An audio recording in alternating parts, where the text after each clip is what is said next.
স্বেচ্ছাশ্রমে নারাজ, সুস্পষ্ট বেতন বিজ্ঞপ্তি চান চাকরিহারা যোগ্য শিক্ষক শিক্ষিকারা। অন্যদিকে চাকরিচ্যুত এই সমস্ত শিক্ষকদের সার্ভিস ব্রেক যাতে না হয়, অর্থাৎ সার্ভিস ব্রেক ছাড়াই চাকরিতে রাখার প্রতিশ্রুতি দিলেন মুখ্যমন্ত্রী মমতা বন্দ্যোপাধ্যায়, এবং শীর্ষ কোর্টে গেল পশ্চিমবঙ্গ মধ্যশিক্ষা পর্ষদ। আমরা বিস্তারিত আলোচনা করব। তার আগে dear viewers, welcome to my channel. আপনারা যারা আমার চ্যানেলে নতুন তারা অবশ্যই চ্যানেলটিকে সাবস্ক্রাইব করে পাশে থাকা বেল আইকনটা ক্লিক করে রাখবেন, যাতে এই ধরনের ভিডিও সবচেয়ে তাড়াতাড়ি আপনাদের কাছে পৌঁছে যায়। কেউ বলছেন বিনা পরিশ্রমিকে কেন কাজ করব আমরা। কারো প্রশ্ন আমাদের বেতনের বিষয়ে স্পষ্ট করে কেন কিছু বললেন না মুখ্যমন্ত্রী। আবার কারো মতে স্কুলে যেতে বলছেন ঠিকই, কিন্তু তার আগে এ বিষয়ে বিজ্ঞপ্তি অর্থাৎ নোটিশ প্রকাশ করা দরকার। সোমবার নেতাজি ইন্ডোর স্টেডিয়ামে মুখ্যমন্ত্রী মমতা বন্দ্যোপাধ্যায়ের দীর্ঘ বক্তব্যের পর এমনই প্রশ্ন তুলছেন চাকরিহারা শিক্ষক শিক্ষিকারা। তারা বলছেন যে প্রায় ৪৫ মিনিট ধরে মুখ্যমন্ত্রীর কথা শোনার পরে চাকরিহারা শিক্ষকদের অধিকাংশই স্কুলে যাবেন বলে মত প্রকাশ করলেও তাদের অনেকেই বলছেন যে বিনা পারিশ্রমিকে তারা কাজ করবেন না। যোগ্য শিক্ষক শিক্ষিকা অধিকার মঞ্চ ২০১৬ এর তরফে বলা হয় যে তারা শহীদ মিনার চত্বরে ফিরে গিয়ে রাতে বৈঠক করে ঠিক করবেন তাদের পরবর্তী কর্মসূচি কী হবে। তবে সংগঠনের অনেক সদস্যই স্কুলে ফিরে যাওয়ার পক্ষে মত দিয়েছেন। এদিনের সভায় শিক্ষক ও শিক্ষাকর্মীদের উদ্দেশ্যে মুখ্যমন্ত্রী বলেন, আপনাদের কেউ চাকরি থেকে বরখাস্ত করেনি। আপনার বিরুদ্ধে দুর্নীতির অভিযোগ প্রমাণ করতে না পারা গেলে আপনাকে স্কুলে যেতে কেউ বারণ করবে না। মুখ্যমন্ত্রীর এ কথা শুনে অনেকেই আশ্বস্ত হয়েছেন। তবে চাকরিহারা এক শিক্ষিকা ইপ্সিতা হালদার তিনি বলেছেন, শুধু মুখের কথায় স্কুলে যাব কেন, নোটিশ দেওয়া হোক। কয়েকজন শিক্ষক শিক্ষিকা আবার বললেন, রিভিউ পিটিশনেও যদি আমাদের চাকরি বহাল না থাকে সেক্ষেত্রে মুখ্যমন্ত্রী আমাদের আশ্বাস দিয়েছেন যে অনেকগুলি পরিকল্পনা আছে, প্ল্যান এ থেকে শুরু করে প্ল্যান ই পর্যন্ত, কিন্তু সেগুলি কি তার একটু আভাস দিলে তো তিনি পারতেন। মুখ্যমন্ত্রী এদিন ভলেন্টারি বা স্বেচ্ছাশ্রমের কথা বলায় অনেকেই সিঁদুরে মেঘ দেখছেন। তাদের প্রশ্ন, সিভিক ভলেন্টিয়ারের মতো সিভিক শিক্ষক গোছের কোনো পদ তৈরি হবে না তো? যদিও মুখ্যমন্ত্রী বলেছিলেন ভলেন্টিয়ারি শব্দটি তিনি আইনি পরিভাষা হিসেবে ব্যবহার করেছেন। এদিন মুখ্যমন্ত্রী সভায় বলতে উঠে কেঁদে ফেললেন সঙ্গীতা সাহা নামে এক শিক্ষিকা। তিনি বলেন, আমাদের চাকরি ফিরিয়ে দেওয়া হোক, না হলে সংসার চলবে না। ধীতিশ মণ্ডল নামে আরেক চাকরিহারা শিক্ষক তিনি বলেন, আমাদের নিয়োগপত্রে লেখা ছিল আমরা অপরাধ করলে চাকরি যেতে পারে, কিন্তু আমরা তো কোনো অপরাধ করিনি, তাহলে চাকরি গেল কেন? এদিন শিক্ষকদের অনেকে এককাট্টা হয়ে বলেছেন, কোনো অবস্থাতেই ফের পরীক্ষা আমরা দেব না। এদিন মুখ্যমন্ত্রী জানান অযোগ্যদের বিষয়টিও খতিয়ে দেখা হবে, যা শুনে ক্ষুব্ধ শিক্ষকদের একটা বিরাট অংশ। তারা বলছেন অযোগ্যদের রক্ষা করার জন্য যা পদক্ষেপ করা হবে তারই বিরোধিতা আমরা করব। এদিনেও শিক্ষকেরা প্রশ্ন তোলেন, ওএমআর সিটের মিরর ইমেজ কেন সংরক্ষণ করা হয়নি? কেন যোগ্যদের তালিকা সুপ্রিম কোর্টের কাছে চাইতে হবে? সেই তালিকা তো স্কুল সার্ভিস কমিশন দেবে। যোগ্য অযোগ্য বিভাজন করতে পারেনি এসএসসি, যার অর্থ এসএসসির আধিকারিকেরাই আসলে অযোগ্য, তাদেরও চাকরি চলে যাওয়া উচিত। খড়গপুর থেকে স্বামী সরোজ ভূঁইয়াকে নিয়ে নেতাজি ইন্ডোরে এসেছিলেন রূপালী ভূঁইয়া নামে এক চাকরিহারা শিক্ষিকা। সঙ্গে ছিল তাদের ছেলে। সরোজ গ্রুপ ডি কর্মচারী ছিলেন। রূপালী বললেন, হাইকোর্টের ডিভিশন বেঞ্চে গোটা প্যানেল বাতিল করায় আমার স্বামী অসুস্থ হয়ে পড়েছিলেন। গত ২১শে অগস্ট তাঁর স্ট্রোক হয়, উনি হাঁটতে পারেন না, কথাও বলতে পারেন না। সুপ্রিম কোর্টের রায়ের পরে তিনি আরও বিধ্বস্ত। মুখ্যমন্ত্রী কি বলেন তা শুনতেই এত দূর এসেছি। স্বামীর হুইল চেয়ার ঠেলতে ঠেলতে স্ত্রী বলেন, বেতনটা যেন নিয়মিত আমরা পাই। ছেলে বায়োটেকনোলজি নিয়ে পড়াশুনো করছে, ওর পড়াশুনো বন্ধ হয়ে যাবে। এদিন সকালে পাস নিয়ে নেতাজি ইন্ডোরে ঢোকার সময়ে বিশৃঙ্খলা দেখা দেয়। রবিবার যোগ্য শিক্ষক শিক্ষিকা অধিকার মঞ্চ ২০১৬ তরফে শিক্ষকদের পাস বিলি করা হয়েছিল। এদিন সেই পাস ছাড়াই কিছু শিক্ষক নেতাজি ইন্ডোরে ঢুকতে যান। তখন তাদের কাছে পাস ছিল, তারা জানান তারা যোগ্য, শুধু তাদেরই পাস দেওয়া হয়েছে, অযোগ্যরা ঢুকতে পারবেন না। তখন যাদের কাছে পাস ছিল না তারা প্রশ্ন তোলেন, কে বলেছে তারা অযোগ্য? সুপ্রিম কোর্টই তো যোগ্য অযোগ্য আলাদা করতে পারেনি। এ নিয়ে বচসা থেকে হাতাহাতিও হয়।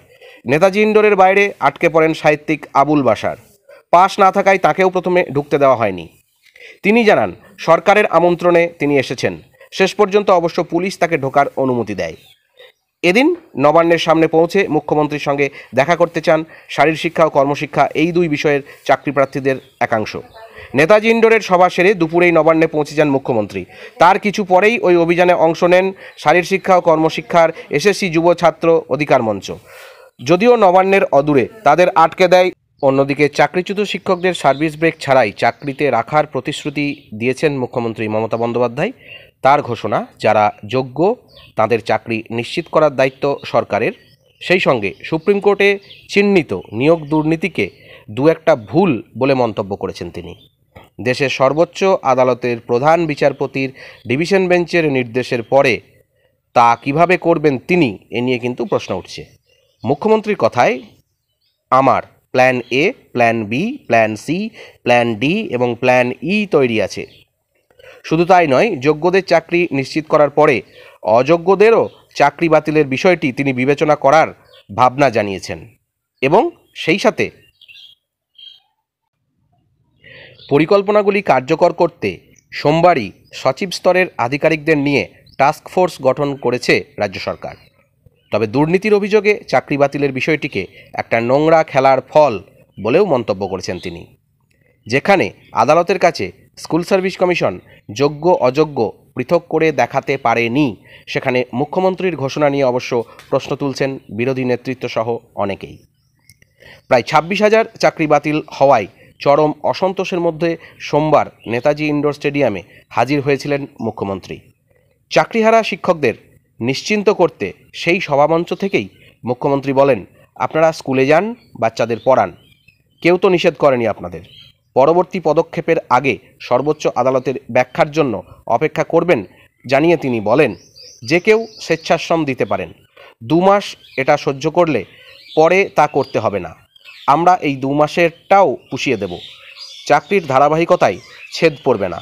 তাতে সরকারের পরিকল্পনা স্পষ্ট না হওয়ায় স্বেচ্ছাশ্রম নিয়ে চাকরিহারাদের অনেকে তখনই প্রশ্ন করতে উঠলে মুখ্যমন্ত্রী জোরের সঙ্গেই বলেন, আমি বেঁচে থাকতে কারো চাকরি কেড়ে নিতে দেব না। আমি কথা দিলে কথা রাখি। সুপ্রিম কোর্টে নতুন করে সুযোগ না পেলে কি করবেন, নিজের সেই পরিকল্পনা স্পষ্ট না করলেও মুখ্যমন্ত্রীর বক্তব্য, আমরা কি করব তা আমরা ঠিক করব। রাস্তায় গর্ত থাকলে, ভাঙা থাকলে পেরিয়ে এগোতেই হবে।